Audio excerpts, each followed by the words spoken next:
For this lecture, I'm going to drop my usual mask of cool, scientific, dispassionate, value-free science, because I happen to be hopping mad, and the thing which makes me hopping mad, well, there are two conditions for making me hopping mad. One is that a monstrous injustice is being done, and which is almost always, in fact, I can't think of any other counterexamples, almost always by the government.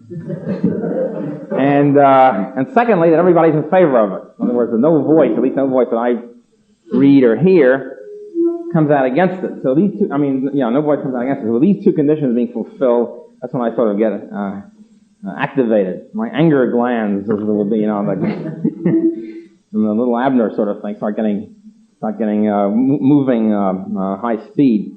Well, it so happens the last two things that have activated my anger glands have been both connected with a topic for tonight, which is basically price controls and its attendant evils. The last time was August 15th, the Black Day of August 15, 1971, when President Nixon reimposed price controls for the first time since the Korean War, and really basically the first time since World War II. That means the first time in, quote, peacetime, unquote. After many years of saying, and he and all of his economic advisors put together, saying time and again that they will never impose controls because it wouldn't work, and it's terrible, and it interferes with free enterprise, and so forth. So that was, and since then we've had many phases, some of which I'll talk about, none of which have worked. Phase 1, 2, 3, 3.5, and 4. And now we have the final sort of conclusion of this, the price control, which those of us who are free market economists have predicted for many years that after price control come shortages. And so of course we have shortages all around us now, all over the place. And after shortages come rationing, and that was sort of the icing on the cake. And the thing that's got me hopping mad now, of course, is the announcement of imminent gasoline and fuel rationing.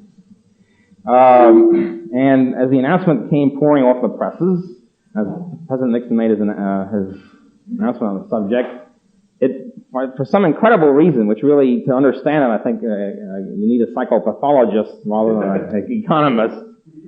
For some reason, this buoyed up his credibility, which had reached about zero, or minus something, the president's credibility, and it rallied the disenchanted masses of Americans to the Nixon banner. The fact that he gets on television and tells everybody they have to tighten their belt and suffer and stop using electricity and turn down the heat and stop using gasoline and all the rest of it. For some reason, this sort of pronouncement activates the siege mentality, which is somewhere in the American psyche, and everybody says, yes, we have to rally behind the cause. It's a great strong statement to make, and yes, sir, we got to tighten our belts. Of course, now we're in the sphere of phase 1 of belt tightening is always the voluntary belt tightening.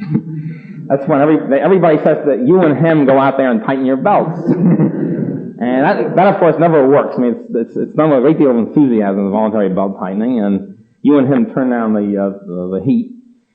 Some enterprising reporters the day after the Nixon statement went to the White House and several other federal buildings and put a thermometer and checked on it, found out that the thermometer, the temperature ranged from 71 to 74, that the austere 68 degrees had not been imposed yet. And so, of course, the typical White House is their comeback to this was, well, it takes several days for the thermostat to move, change the temperature. So you and him go out there and sacrifice. That's sort of the phase 1. And phase 2 is, of course, when this doesn't work, and then you turn to the coercive arm of the government to make sure that everybody sacrifices, and everybody's supposed to shape up. And usually with the coercive arm, everybody says, yes, you're right, voluntary methods don't work, so we have to move on to coercion. And of course, we're in the process of moving on to coercion already. Well, this sort of ties in a little bit with the Galbraith stuff, the attack on affluence I was talking about last week. And I'm going to get back to the whole conservation movement later on, after we talk about capital, and we start talking about private property and capital, because the conservation movement, the environmental movement in general, is the old joke, or the current joke, just about my second favorite movement. what my first favorite movement is, I don't know, it'd be something like Genghis Khan or something, restoration of the Habsburgs, something like that. And it ties in with the attitude, and this I think ties in with everybody's willingness to belt tighten, or at least proclaim willingness to belt tighten.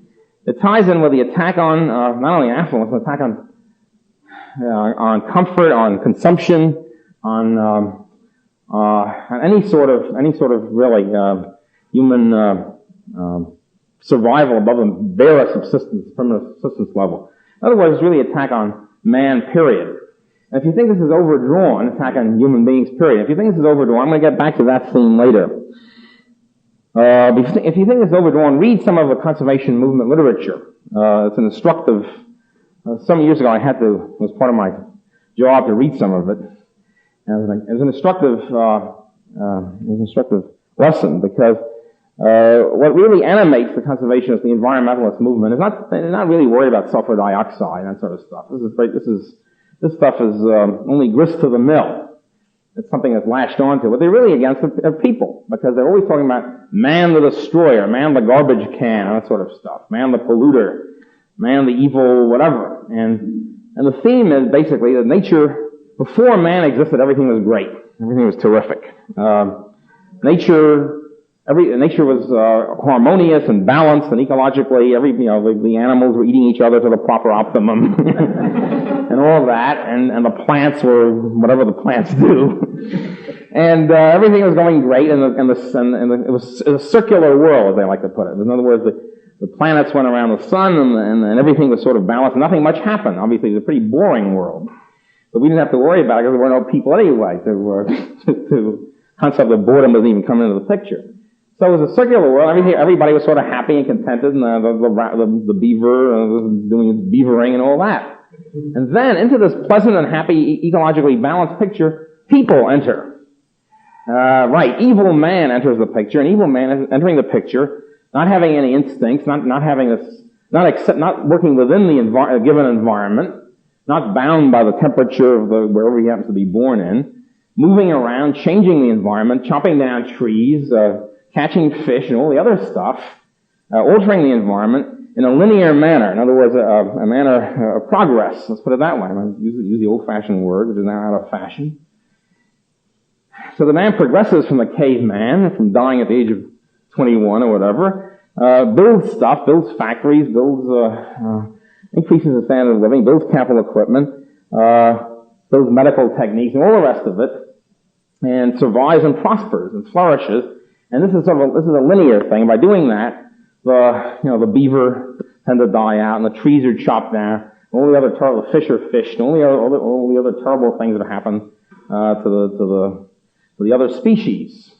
And I confess, right here, I have a value judgment. I am a human chauvinist. In other words, if there's a choice in the old lifeboat between people and caribou, I'll go for the people any time. And I think it's, let me put it this way, I think it's rather bizarre to take the other position. That if there's a choice between the people and the caribou in the old lifeboat, you dump the people and you bring in the caribou. But I really think that this is the guts of the gut core of the environmentalist movement. And so anytime there's any kind of a clash between the interests of human beings on one hand, and the interests of trees, plants, fish, caribou, aesthetics, in other words, the landscape, on the other hand, people are always supposed to lose out. And this is, of course, very relevant to the energy crisis, which I'm going to hope to talk about tonight anyway.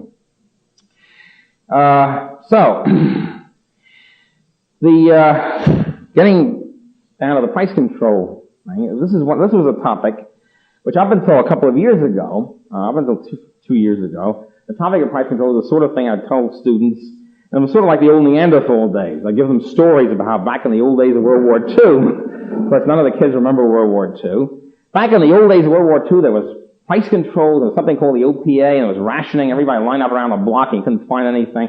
And I told all the horror stories that was going on there. And they'd sit there gaping, and to them it was just about as relevant as when I talk about ancient Rome and how the same thing happened then. But so it was a sort of a Neanderthal type thing. It was supposed to be sort of an antiquarian story about what happens when you have price control and rationing. Unfortunately, antiquarianism is now very relevant, directly coming up And we're back in the old business. It's one of the interesting things about studying history, by the way, is that you see the same old junk is going on 100 years ago, 20 years ago, 1,000 years ago as is going on now. And this, I suppose, equips you to deal with it. You get a certain perspective. At any rate, the theory of price controls is fairly clear and fairly simple. And as far as I know, it's not really contested by anybody. Even the economists who don't say anything or favor price controls when they come in. Basically, going now to figure 5, we have our supply and demand curve for any product, prices on the y-axis, and the quantity purchased on the x-axis. The falling demand curve and the rising supply curve, or it could be a vertical supply line in the short run. Equilibrium point at the intersection, equilibrium price. And as you remember, there's a sort of a feedback arrangement, a built-in feedback arrangement in the free market, so that any temporary shortage is eliminated because the price rises, and any temporary surplus is eliminated very quickly because the price falls to the equilibrium free market level, where demand is equal to supply, where the market is cleared. So then what happens if some outside agency, namely the government, there's really no other, it's possible this could be done voluntarily by businesses, but it's very unlikely. An outside agency using coercion, namely the government, steps in and prevents this process from working. In other words, prevents the market from reaching the equilibrium point. Well, let's take the above market price.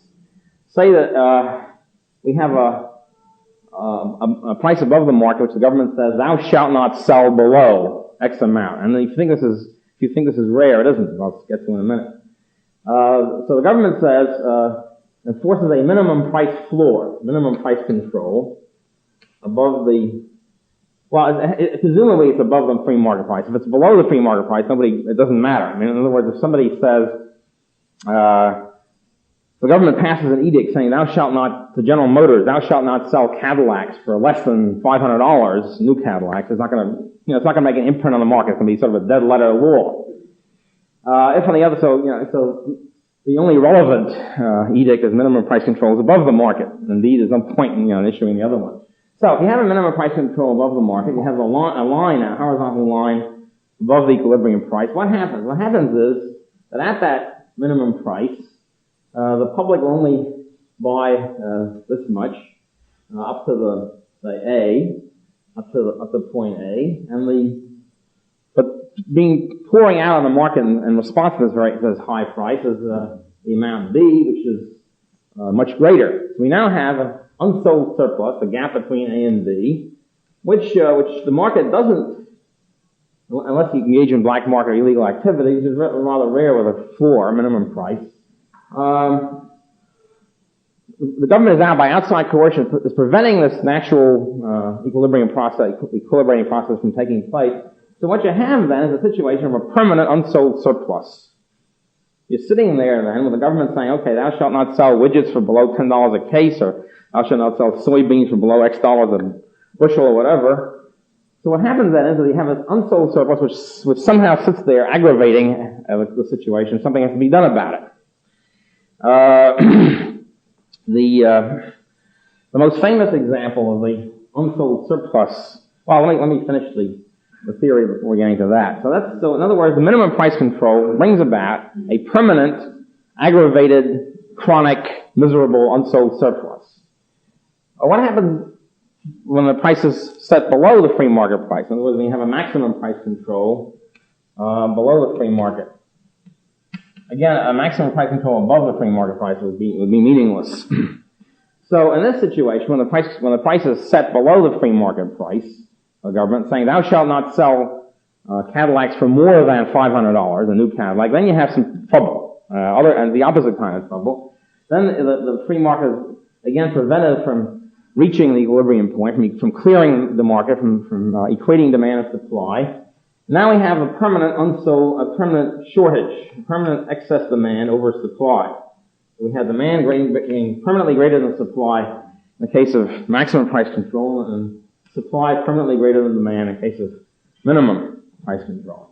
So we have, in other words, a chronic, miserable, permanent shortage. People clamoring to get Cadillacs. The government says Cadillacs are now $500. You can't sell them for more than that. Where are they? Boy, I want my Cadillac. I want the $5 Cadillac. Ain't got them. Sorry, not there today, and so forth and so on. There's a sudden disappearance of the Cadillac.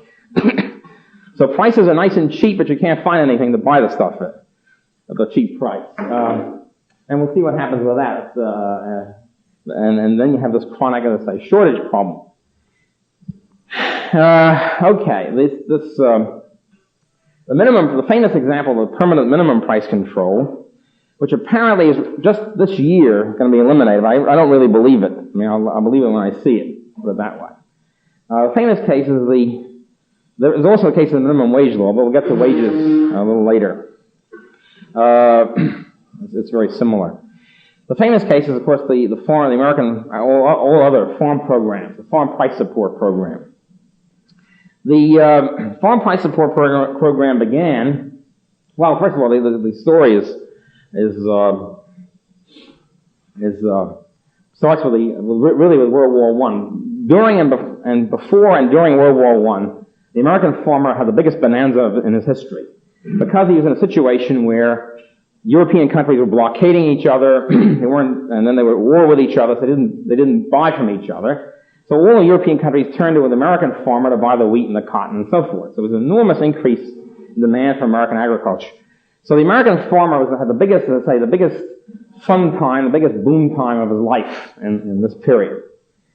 And since then, of course, when the World War I was over, the European countries started selling and trading with each other again, and the farm prices collapsed. The big farm bonanza was over. So ever since then, ever since 1919, the American farmer has been trying to force the rest of us to go back to the good old days, which is called parity. It's a nice name for it.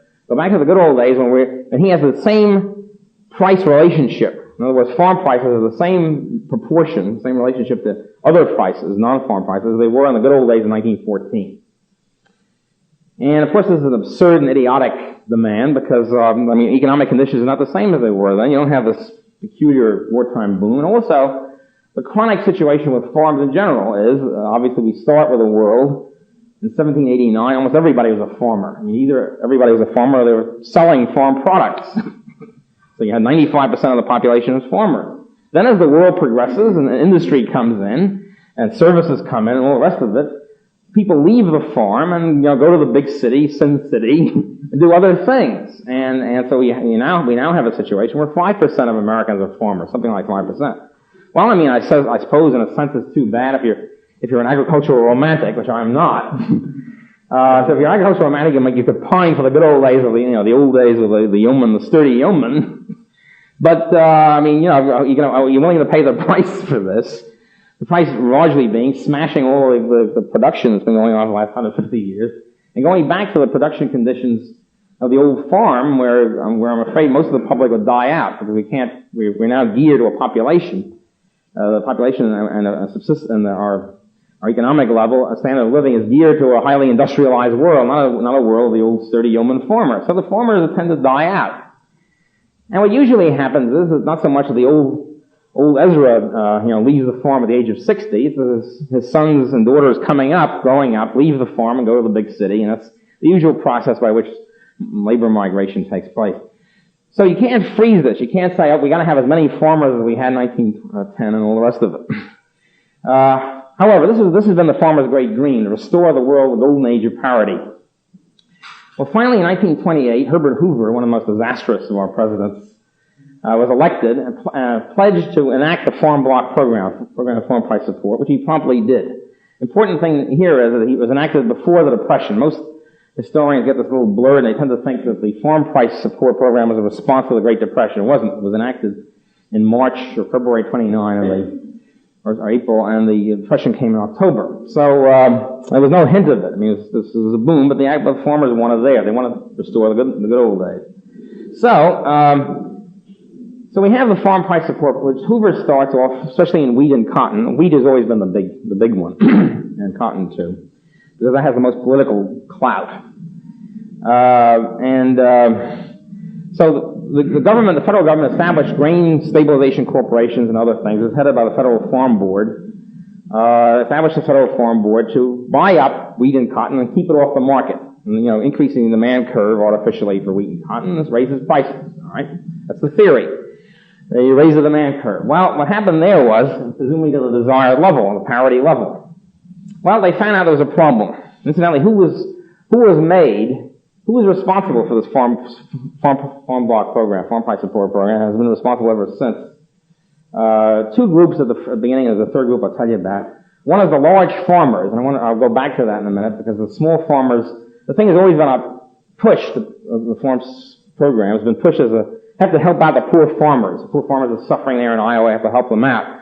Actually, the poor farmers have nothing to do with this program, get very little out of it.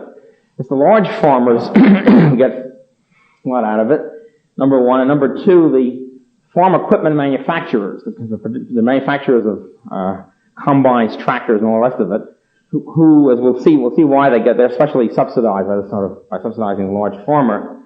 And the origins of the farm block program, farm price support, begins in 1921 with George Peake and General Hugh Johnson, both of whom were chairman of the board and president of the Moline Plow Company, the second biggest farm equipment manufacturer.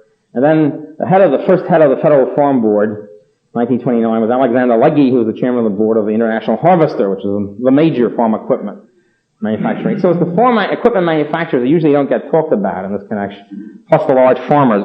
Get back to that. So anyway, so they raise the demand curve for wheat and cotton. They're buying it up like mad. But there's a problem here. The problem is that the market, being fairly intelligent, realizes they're sitting there. The Federal Farm Board is sitting there. There's an enormous amount of wheat and cotton. They're scared they might sell it someday, and the whole market will collapse. So this sort of Damocles was hanging over the cotton and wheat market. And as a result, nothing ever happened. The price kept falling. And then the Depression comes, the price is falling even more. So that didn't work. It began to dawn on organized farmdom and on the farm block. There's only one way in which government can raise the price. They got to buy the wheat and cotton up and so forth and keep it somewhere off the market. And they have to start doing something about restricting production. In other words, because of the unsold surplus that's piling up, which they realize is piling up, we got to do something to cut production, cut the supply curve down, say, to point A. Well, they've been trying that for a long time, ever since. It hasn't really worked. First they tried guess what? Voluntary methods. This was typical Herbert Hoover flim-flam. Herbert Hoover specialized in doing things which were really coercive and on the guise of being voluntary. So he sent his people out to stump, the Secretary of Agriculture, etc., to stump the country, telling all the farmers, look, here's the situation. He didn't use these terms. That's essentially what he said. You got an inelastic demand curve for wheat.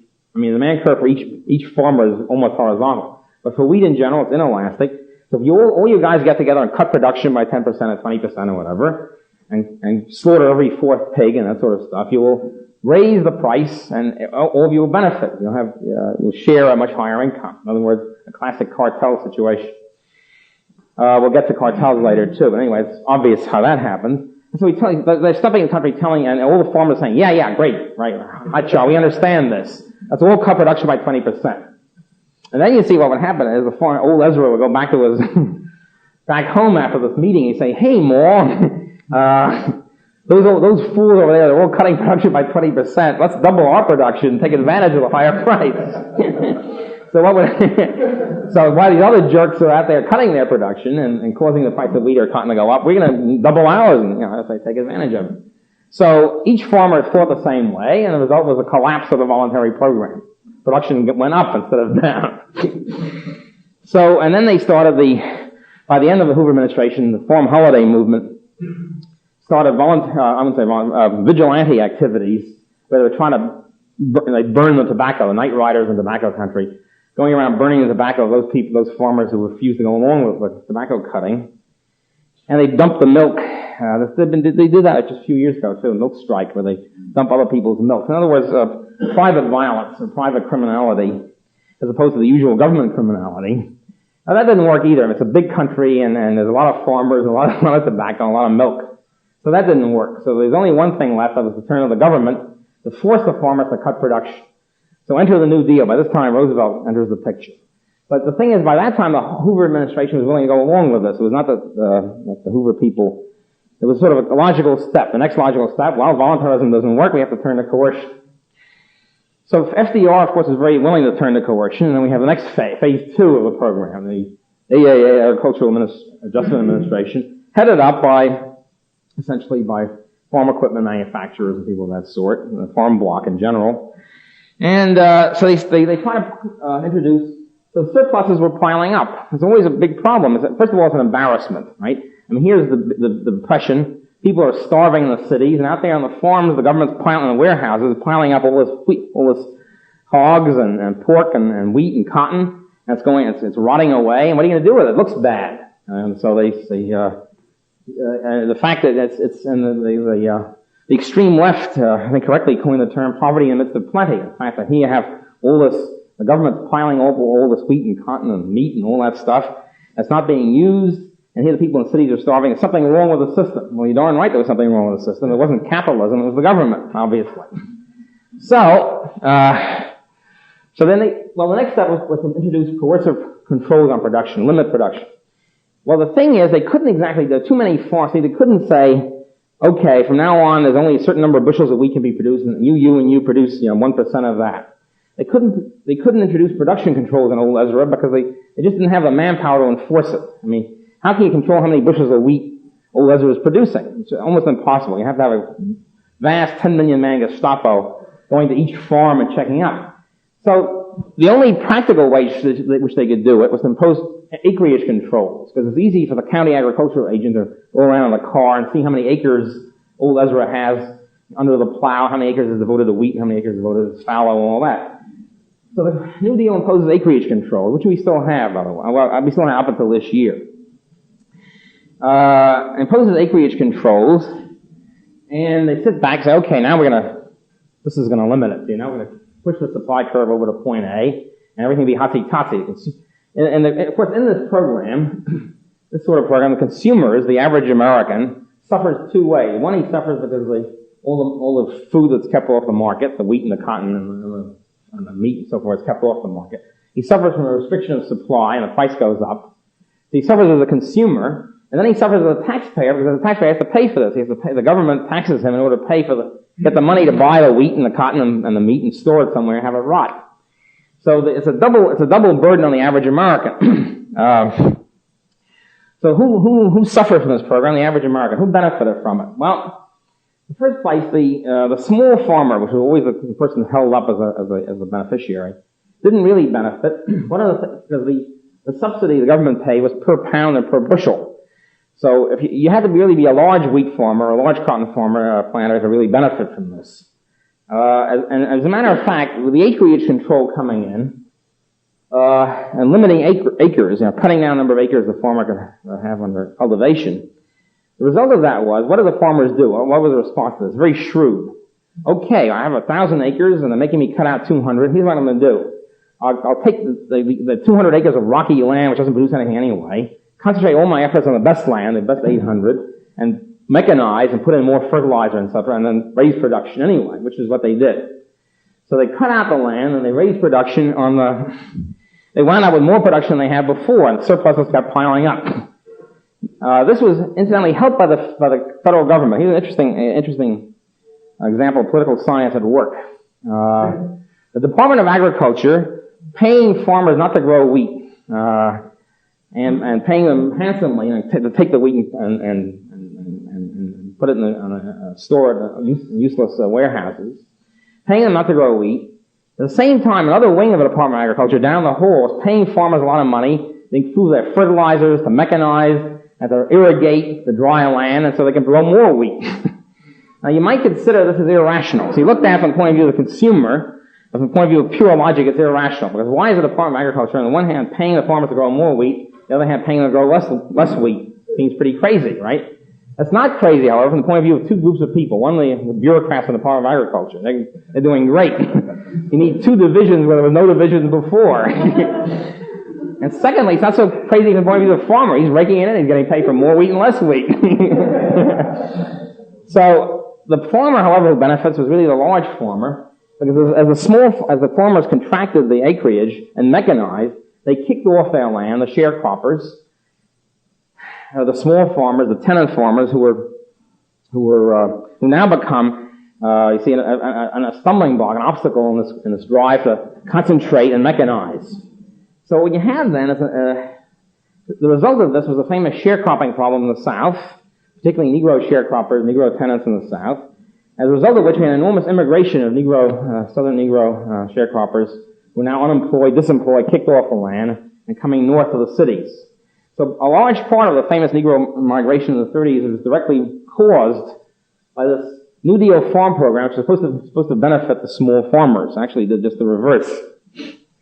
Well, eventually, as we get to the 50s, what the farmers are doing is, okay, we take the land out of wheat and cotton, we'll put it into something else, put it into soybeans, lettuce, whatever it happens to be, corn. And as they do that, the supply curve of lettuce, corn, and soybeans increases and the price falls. Another headache. What do we do about the soybean price going down? So then in the Eisenhower administration, we had the brilliant idea of the so-called soil bank. It's a great phrase, the soil bank. It rings with thrift and, and all that, and the Protestant virtues. Actually, what it meant was the government was paying the farmers to, all right, take the land out of wheat and keep it out of anything. Don't grow anything on it. It's called the soil bank. So that's what they did. They got paid for not producing wheat, got paid for not producing cotton, and so forth. Senator Eastland, for many years, as a large cotton planter in Mississippi, reaped a handsome fortune out of the cotton price support program, which he was instrumental in keeping on the books. So, another group of people, incidentally, I mentioned the farm equipment manufacturers and large cotton and wheat farmers. Another group very interested in perpetuating the farm price support program, a group which is not usually mentioned, are the warehouse operators. The government's got all this wheat and cotton they don't know what to do with. They naturally use it, they rent it from private warehouses. And it's a guaranteed demand. I mean, it's there forever.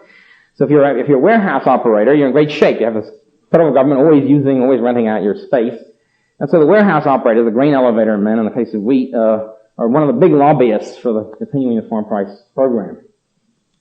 As I say, the result of this, of course, to keep farm prices up. And when we had the 1971, the phases coming in, the present price control program, we had an interesting situation where farm prices and food prices were both under minimum and under maximum price control. What happened was that even when phase one came in, remember, everything was frozen. But of course, the food prices on the farm were exempt. Processed food prices were not exempt from the freeze. So you have a situation where food prices on the farm, which of course are always sacrosanct, are allowed to keep going up. Processed food prices are frozen, and of course you see what's going to happen very quickly to processed food. It's going to start disappearing. So this was that's basically the farm price support program. One of the results of this, and this ties in a lot of other stuff, is was the famous wheat deal with Soviet Russia. The wheat deal, which is one of the big things, gave a great impetus to the 1973 food price boom, food price inflation, whatever you want to call it. The wheat deal was consummated in the summer of 1972. The United States sold the Soviet Union, I put sold in quotes, sold the Soviet Union 440 million bushels of wheat, amounting to 30% of the average annual wheat crop, almost 1/3. Well, since Russia didn't have the money to pay for this, presumably, the U.S. taxpayer kicked in $750 million to pay for this. Incidentally, this is typical of foreign aid. Here you see the essence of the foreign aid program. The essence of the foreign aid program is the American taxpayer gets socked a lot of money. The money goes to the American government. The American government takes out a handling charge for operating the program, bureaucrat salaries, ships the money to some foreign government. The foreign government then takes the money and uses it on American export products, either automobiles or computers or wheat or whatever, cotton or whatever. The result of this, and they of course take out their handling charge, the foreign government. The result of all this process is that the American taxpayer has subsidized the American export industry with partial subsidies going along the way for their handling costs of the American government and the foreign government. So this is what happens here. Let's say the taxpayer pays for this process.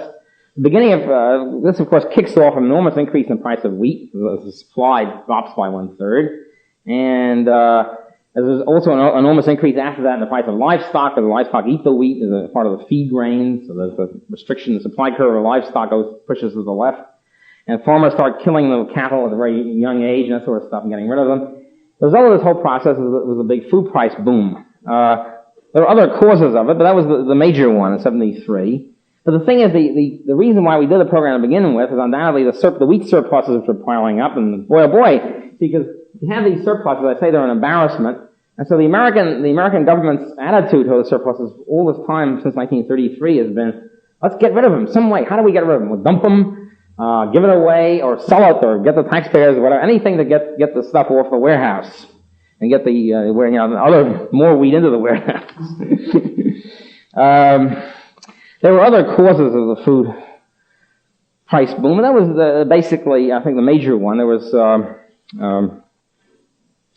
other, let's say, sort of temporary things. There was a sharp decline in the Peruvian fish meal production just about the same time. The anchovies left the Peruvian coast for some obscure reason, something, as far as I know, is figured out, and so forth. That also caused a drop in animal feed, but that was the basic. Also, another one is something which we'll get to later. The fall of the value of the dollar, the famous devaluation of the dollar on the foreign exchange market, leading to American exports becoming cheaper and therefore stimulating exports of all sorts of stuff, including wheat.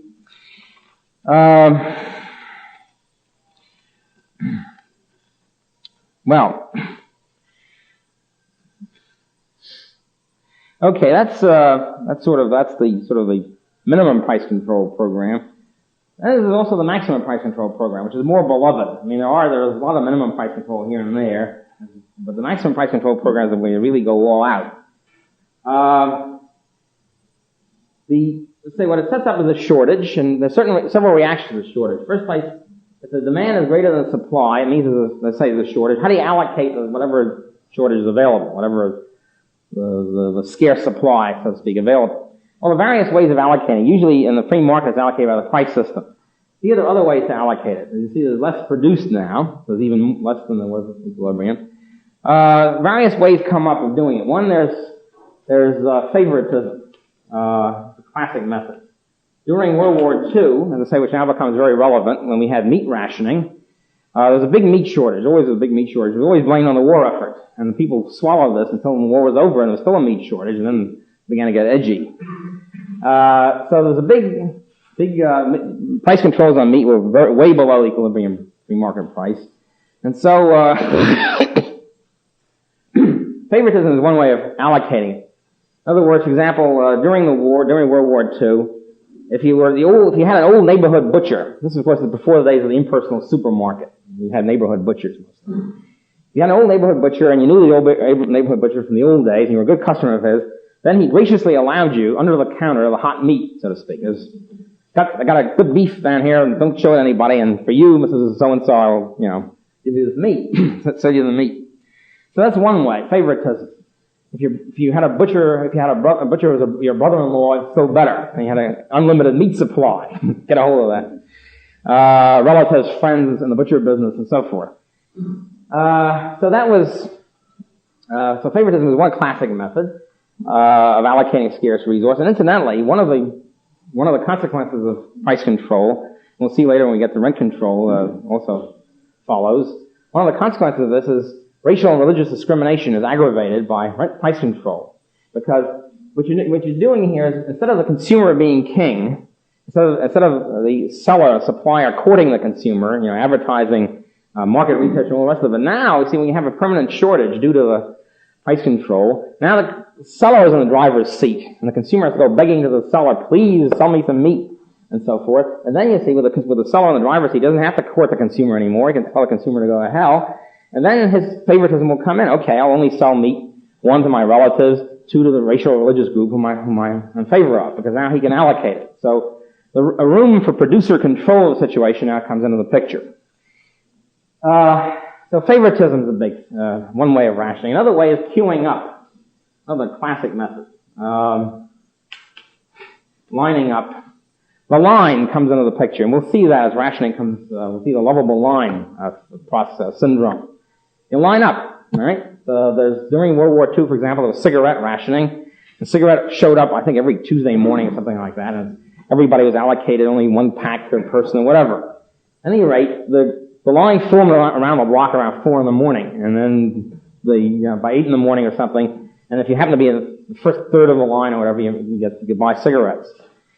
So the great institution of the line comes into the picture. It's one way of rationing. That means the first guy who gets to the line, who has the patience, who has the energy, has the stamina to stay there all night, can buy the meat or buy the gasoline, whatever it happens to be. The other people are out of luck.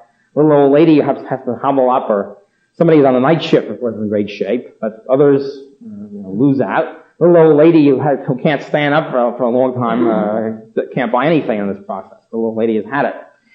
So what you have is a different allocation of, instead of allocating by monetary demand, you now allocate by who can get to the head of the line first.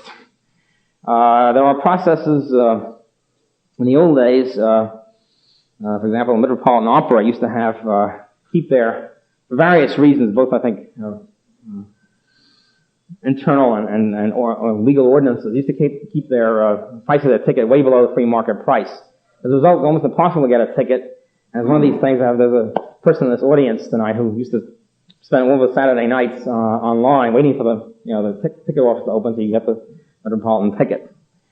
This sort of phenomenon, this is no longer true because now the price has been up to more or less the free market level. But this sort of phenomenon, lining up, queuing up, is always a phenomenon, always an attribute of government activity, government price control, because it comes into the picture as a form of rationing. Allocation, favoritism also comes in, by the way. Allocation, who's going to get this? So the government rationing comes into the picture. Who they're going to decide is going to get it? We'll get back to that. Government favoritism. Another process is hidden, I should say, decline in quality. Because the decline in quality is very, very difficult to police. It's not too difficult to police a price. You have the OPA, the old OPA, or the current IRS forces the grocery stores, the supermarkets to post their price. The price is such and such. But to check up on quality is an extremely difficult task. It means you need a multi-million-man Gestapo of experts in the field. Then you have to have a super Gestapo to check up on the experts aren't being bribed. So it's a fantastic, the implication is fantastic. For example, when Phase 1 came on, Phase 1 was the famous freeze. Everything was frozen supposedly for 3 months. And nothing was supposed to change. It was supposed to be there, sitting on everything. Well, the first thing that happened, the first people to break the freeze, by declines in quality, were the heroic ice cream manufacturers in New York City. I tip my hat to them. I, for example, happen to be a fan of Caramel Almond Crunch ice cream. There are 2 brands which I shall not name, 2 conspicuous brands who make them. In both cases, about a month after the price freeze came into the picture and the quality could be adjusted, suddenly there wasn't any almonds in the Caramel Almond Crunch ice cream. Where's the almond? There'd be like 1 almond per quart to satisfy the technical requirement. But the almonds tend to disappear. Now who's going to check? How are you going to have a Gestapo checking up on them? How many almonds have you got there? The candy bars begin to have more air in them, if you notice. Those of your candy bar fans. Where's the Baby Ruth where is it? So you subtly lower the size of the product. False bottoms began to appear in various lotion bottles and things of that sort. So you have a new improved lotion bottle, but it turns out it's less ounces because the Framus is under the false bottom. So all that sort of, and then another group that broke the freeze was heroic repairmen of New York. The painters and the repairmen. We began to find, for example, the landlords would call painters in to paint a room, and the painters would charge much more, 10%, 20%, 30% more than they did in July, before the freeze, and they say, hey, you can't do this, this is a price freeze.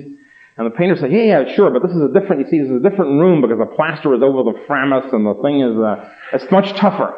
So it's a different quality job.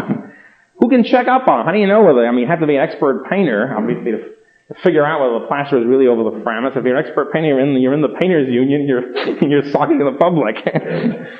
So, and the heroic repairmen, the TV and radio repairmen, you take a TV or radio to be repaired, and they charge you, considerably more than before the freeze. And you say, hey, wait a minute, this is a freeze. And they say, yeah, but this time the condenser is wrapped around the tube there and so forth.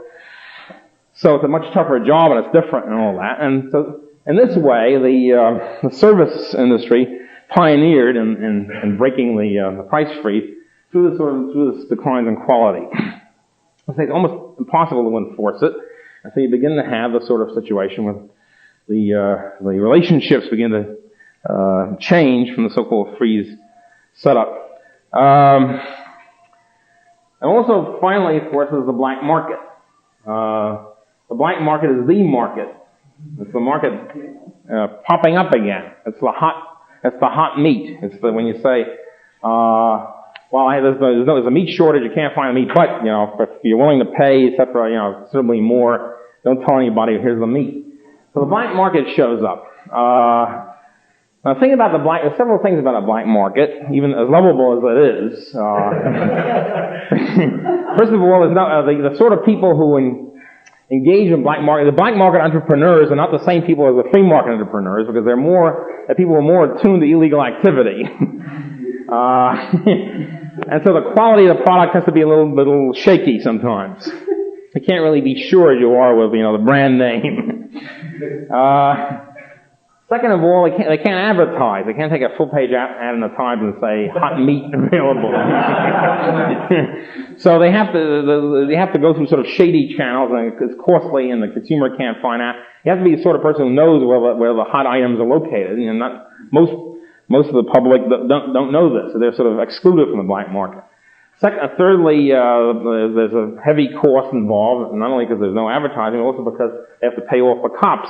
And payment of the cops, adds on, cuts the supply, raises the price. So you wind up with something like this. If you take a vertical line up from the intersection point of the maximum price control point and the say point C and the supply curve, and have a vertical line up from it, you'll see more or less what the black market price will be. You hit the demand curve at the black market price. So the black market price is considerably higher than the free market price.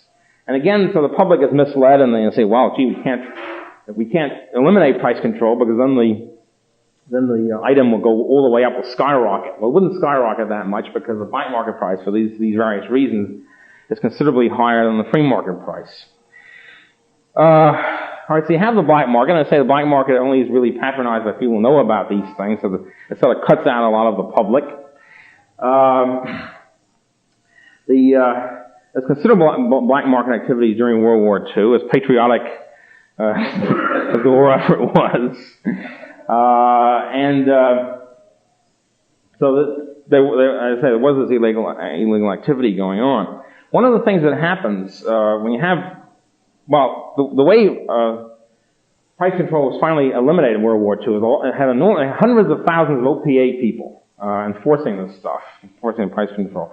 Even our beloved president got his start in life in the tire rationing division of OPA. Might be certain symbolism there. At any rate,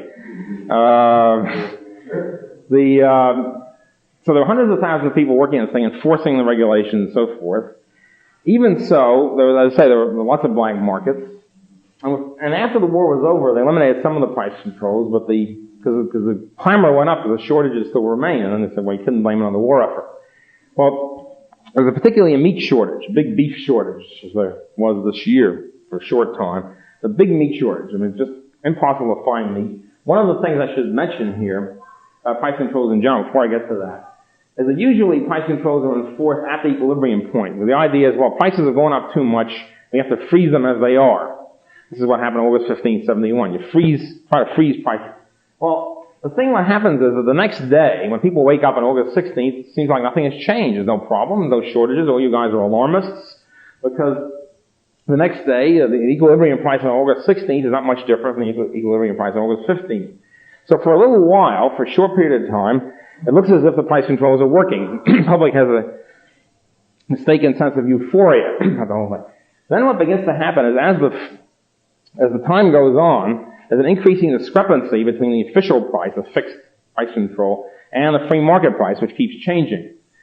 It can either go up or go down. Usually in an inflationary period, of course, the free market price keeps going up, because the demand curve keeps going up as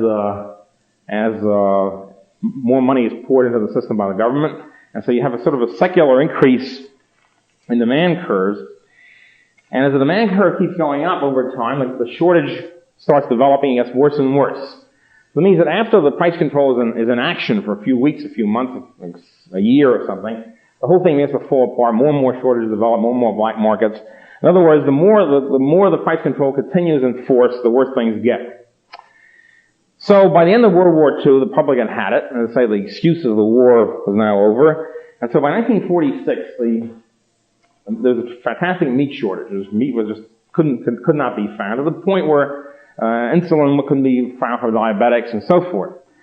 So President Truman, the clamor came out to eliminate price controls, including meat controls.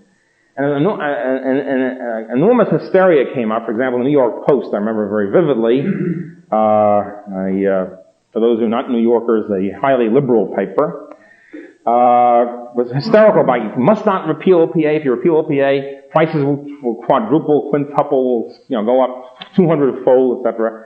There's a fantastic fear of freedom developed. What would happen? You can't eliminate price control.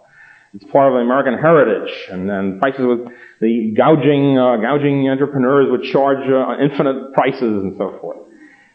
Even the local disc jockey at the time, the late Martin Bloch, who was the preeminent disc jockey of his period, was never involved in politics at all, suddenly came on the air, I remember this vividly personally, and pleaded with everybody to write letters to your congressman to keep OPA because otherwise prices would go through the roof.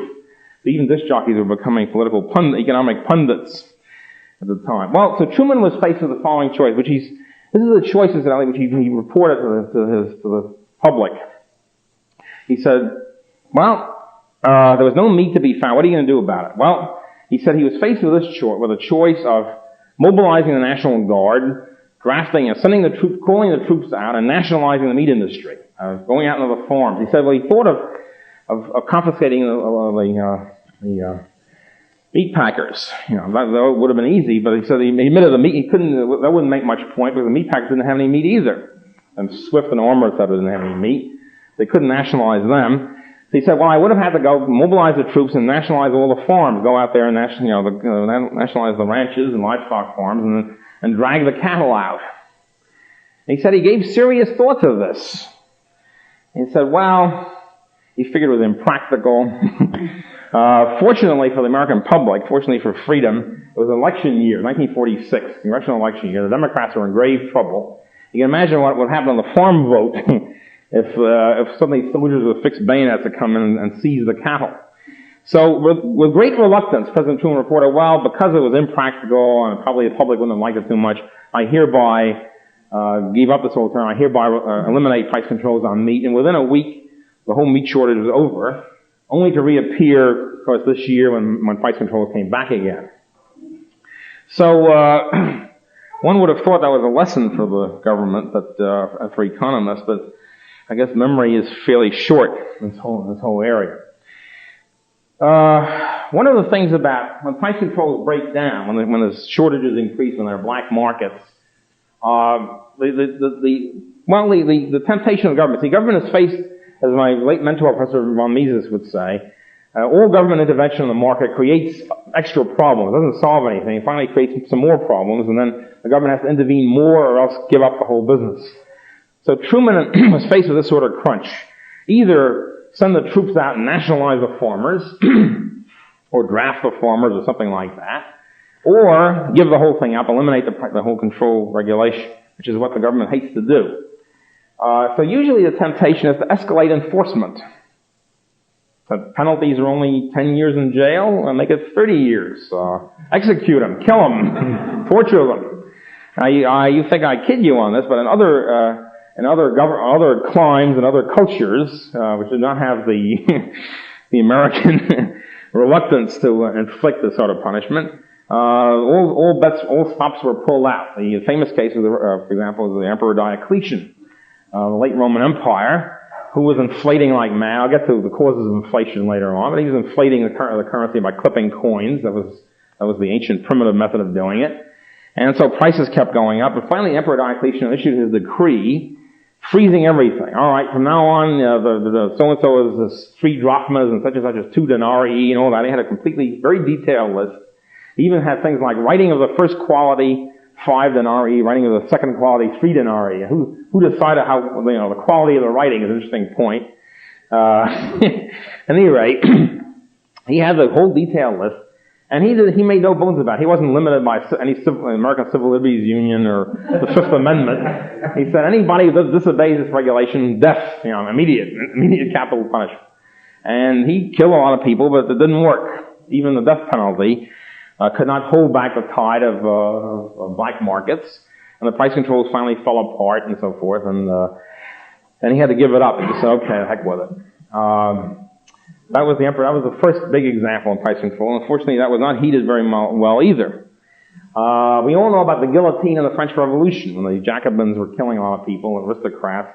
But we don't know what isn't focused in on is probably a majority of these killings were killing not of aristocrats and Tories and Bourbons, but poor merchants who were violating the price control regulations. The government was inflating like mad, this time paper money. They had the law of the maximum price control regulations on food, etc. And there was a shortage of food in the cities due to this, and then the regions were starving and rioting and all that. And of course, who gets blamed? The poor merchants. First the mobs loot the stores of the merchants, get rid of all the food, and then what? And that's the next step. Then you in those days you guillotine the merchants for violating the price control regulations, engaging in black market activities. So when the Jacobins tried the guillotine, that didn't work very well either. The more recent example of escalated enforcement, the old pal Chiang Kai-shek in China.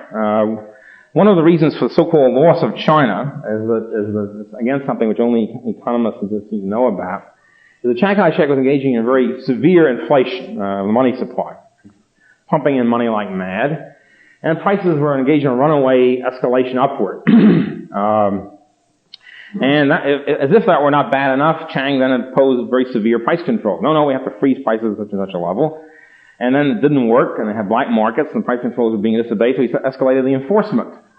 The result of this was the food didn't get to the urban areas, and the urban areas were starving, and the peasants couldn't get manufactured goods and so forth, and the whole thing, the economic process was breaking down. And then Chiang kept escalating the punishment. Finally, he decided to shoot the merchants in the public square of Shanghai. And he shoot all black marketeers and line them up as a public example. Well, that tore it. That was about it, because the merchants, the last support of the Chiang Kai-shek regime, then figured, communists aren't going to be worse than this. The guy's shooting us. Also, the communists were quite shrewd on this, and when they took over an area, they stopped inflating the money supply, and the inflation problem was licked.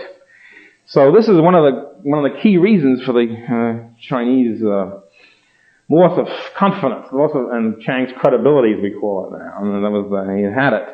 As a matter of fact, using this insight, I forget now when it was about 3-4 years ago. I think when Marshal Key was then the head of South Vietnam, started shooting merchants in the square of Saigon for disobeying the price control regulations. I figured that was it. He'd had it. That was the end of the Vietnam caper, because he was following almost classically the route that Chiang Kai-shek had followed. So escalation. So even if we're going to wind up enforcing the gas rationing with immediate death on sight, it's not going to help the situation. It's not going to help enforce the situation.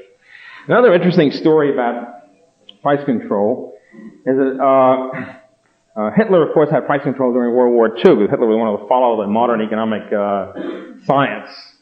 And when the American forces of occupation came and occupied Germany, the American theoreticians, the idea at the time, the so-called Morgenthau plan, was to deindustrialize Germany, to punish Germany by turning Germany back to a pastoral country. So as a method of doing this, as a conscious method of deindustrializing Germany and turning it back to a pastoral society, we imposed severe price controls. It was the same economists and theoreticians who were in favor of price controls in the United States in order, quote, to save capitalism, unquote, were doing the same thing in Germany in order to crush it, to smash Germany forevermore.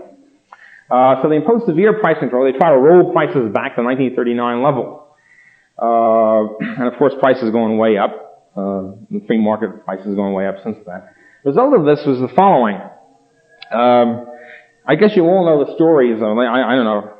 Maybe I'm the only one old enough to remember them. the stories about buying girls with candy bars, that sort of stuff in Germany. Well, because the Germans were starving. The reason why the Germans were starving is not because the German industrial machine had collapsed.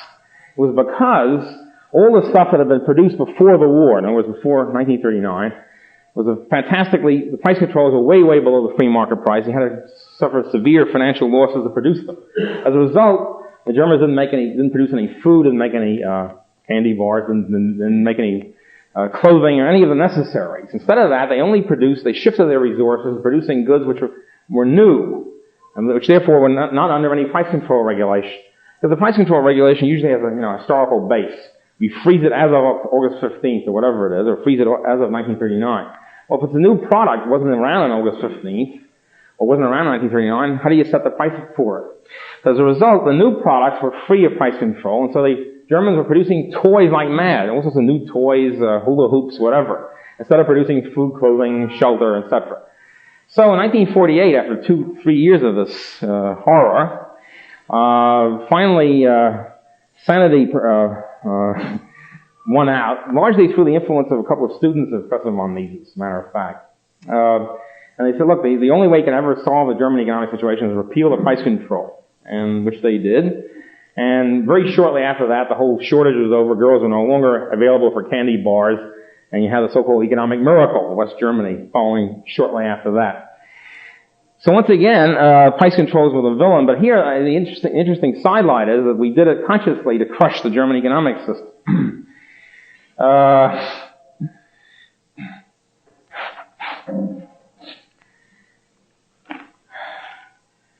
Okay,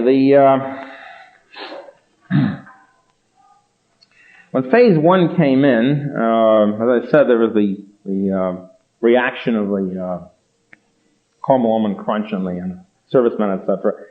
The price controls obviously have not worked very well. That's pretty clear. Phase 1, everybody sort of hailed it, terrific, fantastic, beautiful, strong president, all the rest of the malarkey.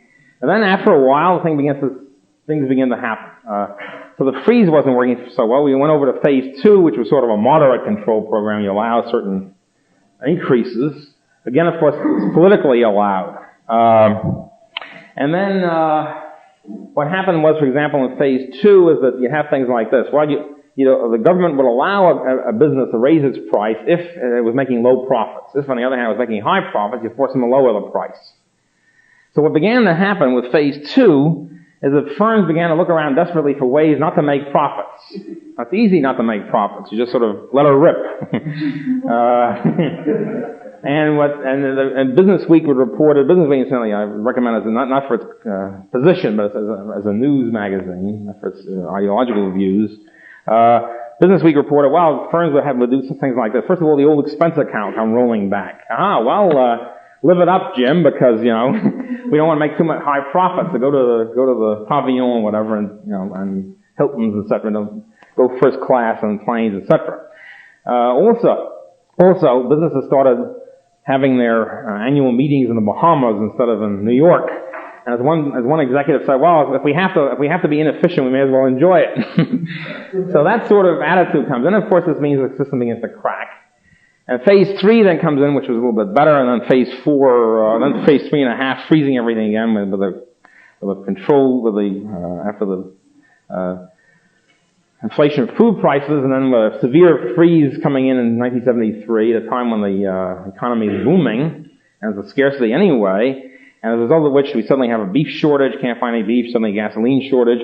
We then we go into Phase 4, which is slightly better than Phase 3.5, but not as good as Phase 3, and whatever. So we're still in a situation where there's heavy price controls throughout the system.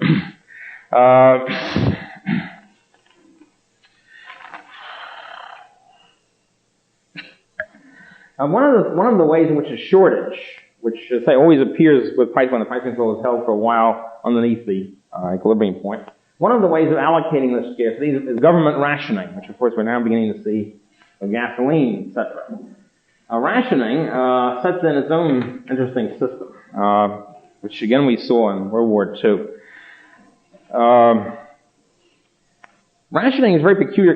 In the first place, it means that you have a second money. I mean, it's bizarre just from that point of view. Instead of just having money, I mean, usually if you want to buy something, here's the price. You know what the price is. If you have the money, you buy it. If you're willing to spend the money, or if you don't buy it. Now, in addition to having the money in there, you also have to have ration tickets. So the ration ticket becomes a sort of a second, a parallel money. Also, the ration ticket means that the government is allocating the resources by its own favoritism, by political favoritism. You and your, for example, during World War II, the big thing was to be an essential war worker. If you were an essential war worker, engaged in essential war work, then you get vast amount of ration tickets. If, on the other hand, you're a poor schlep with nothing much to do with the war effort, you starve or whatever. For example, on the gasoline front, there was several kinds of ration tickets. Everybody was supposed to share equally, suffer equally. It's always the slogan of the rationers. Well, in World War II, people suffered unequally because there were several degrees of ration tickets. The average citizen had an A ration ticket, which entitled him very little gasoline. As a matter of fact, by the way, this is a point of mild interest. The government highway thing, the speed limit enforced during World War II was 35 miles an hour. We might see that again, who knows. But at any rate, the A ticket was just a few gallons a week was allowed to the person. And then there was a B, and the C was the sort of munificent, and the X ticket was unlimited. In the first place, the congressman, over 200 congressmen asked for and received from the OPA the X brand, in other words, unlimited gasoline for congressmen. Absolutely, boy, they were obviously engaged in essential war work. So top priority. Second of all, you had things like the truckers had unlimited amounts for the T ticket, and the truckers began to sell their excess T tickets to other people. They began to have leakages. This is Henry Hazlitt's great novel. This great economic political novel called The Great Idea. It's now called Time Will Run Back. It has a whole story about, it starts with a communist system of the future and winds up with a free market by logical deduction. And the first thing that happens is some brain in the communist system says, hey, why don't we allow people to exchange their ration tickets? It's a sort of a big new thing. Why don't we allow the people who don't smoke cigarettes to sell their cigarette tickets to the guys that don't eat anchovies or something, and then sell the anchovy ticket. And then both people will be better off.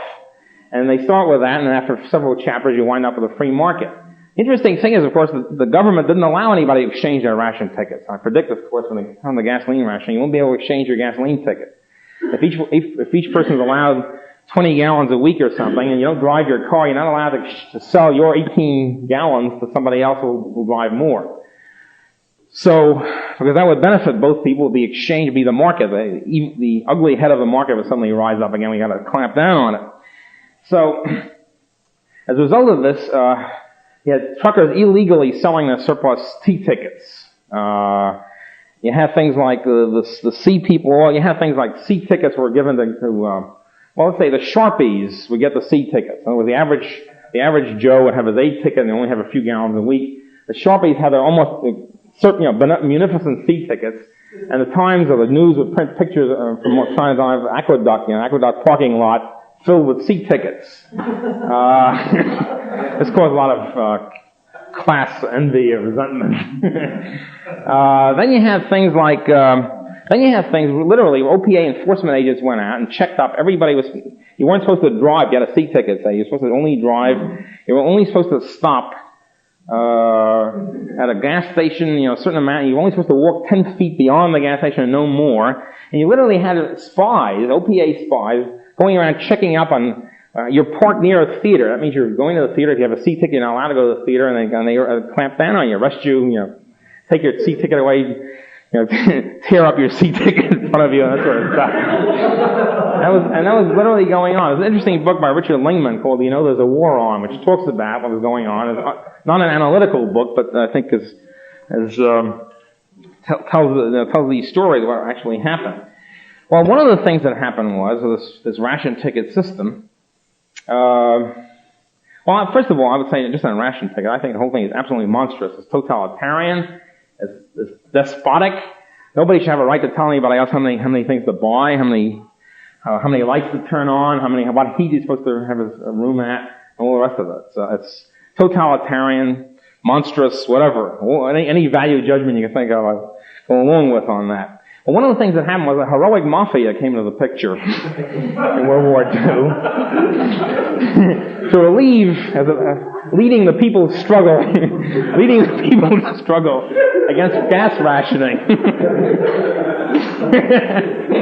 And they counterfeited an enormous number of seat tickets. It was easy to counterfeit seat tickets, and so it was estimated that 15% of all the gasoline sold in America was sold at counterfeit seat tickets, and 30% in New York.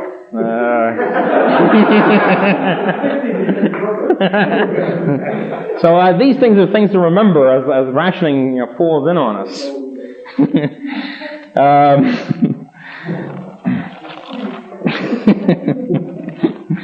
There's also the my wife's sweet old grandma, when she died, was a source of embarrassment of the family to find out that she had in her basement an enormous amount of sugar. This is the great people's revolutionary movement of sugar hoarding during the war. We were told never buy sugar because somehow our boys rely on you not buying it.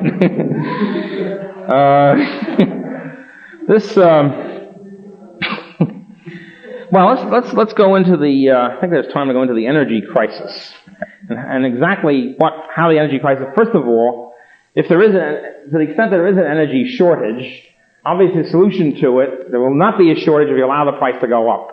If you allow the price to go up, this will ration the existing amount to those who will ration it voluntarily to those who will willingly want to spend more on it, those who consider it more important, and so forth. So you have a smooth form of voluntary rationing where, as I say, those who are most interested in buying the gasoline or the heating oil will buy it. But secondly, by allowing the price to go up, you'll stimulate more supply after a while. More wells, marginal wells will come in, oil wells will come into production. Distribution will be speeded up, etc.